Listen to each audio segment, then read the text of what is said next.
في فيديو النهارده زي ما حضراتكم شايفين كده الديك البلدي اللي قدامكم ده هنسويه بطريقه جدتي، طريقه بسيطه اللي طول عمرنا متعودين عليها وماشيين على نظام الطيبات والطيور اللي مربينها في البيت.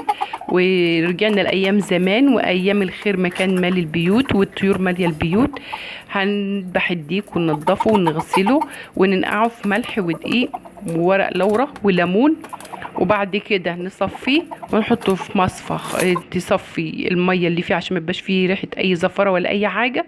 معايا ميه مغليه على البوتاجاز فيها فلفل اسود وملح ورق لورا وحبهان وقرفه وبصل، والميه بتغلي بكل المكونات دي هنحط فيها الديك ونحط معلقه صلصه. معلقه الصلصه بتخلي طعم الشوربه حلو وشكلها حلو.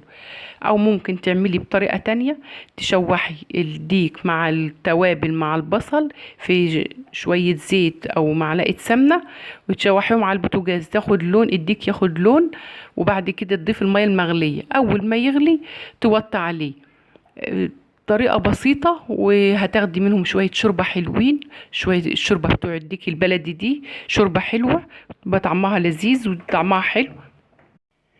اول ما يستوي تشيليه من الشوربه علشان خاطر الفراخ ما تسيبيهاش اول ما تستوي تسيبيها في الشوربه بتزيد تسويه اكتر فهتلاقيها ثابت واتهرت منك. انما ساعه ما تستوي على طول تشيلها من الشوربه تصفي شوربتها وتكوني هتحمريها على البوتاجاز في زيت وسمنه، او هتحمريها في الفرن هتكوني مولعه الفرن من فوق ومن تحت وتدهنيها بس زيت، بلاش الصلصه مع الزيت.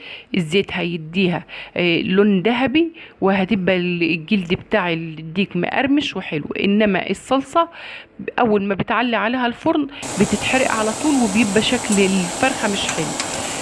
بنحمرها في الفرن بنعلي من فوق ومن تحت فبتحمر من كل الجهات، واول ما تطلع رش على شويه فلفل اسود وشويه ملح. عايزه تغطيها غطيها تفضل سخنة، عايزة تسيبيها زي ما هي علشان خاطر الجلد بتاعها يفضل مقرمش سيبيها.